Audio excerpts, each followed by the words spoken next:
To your left, folks, is the Washington Monument. To your right, the White House. And over there, just beyond the Capitol, is the national debt. Whoa! Wow! There's something huge, red, white, and blue that's grazing in D.C. It's gobbling up the taxes that are paid by you and me.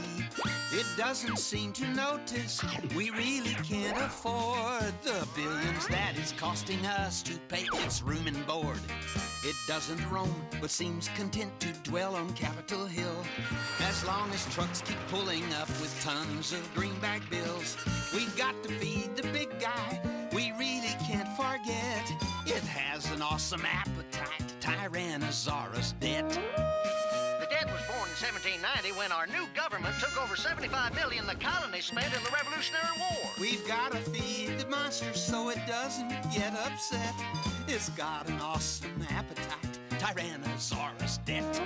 Alexander Hamilton, our first Secretary of the Treasury, he's on the 10, you know, wanted a federal debt to provide a reason to establish taxes to support our new nation. The debt was young, they kept it small, they didn't know back then. In 1812, another war would make it grow again. By 66, the Civil War had cost the nation millions. The government in Washington now had a debt of billions. The Civil War ran up a debt of almost $3 billion that still wasn't paid off by World War I. We're spending money we don't have, or so it would appear. The deficit is that amount we overspend each year.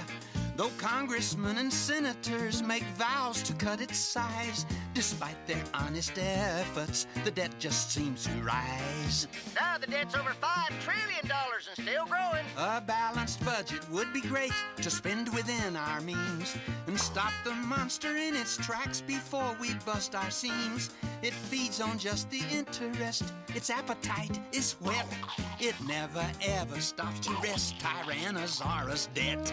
And this is the U.S. Treasury. It sells treasury bonds, bills and notes, and savings bonds to finance the debt.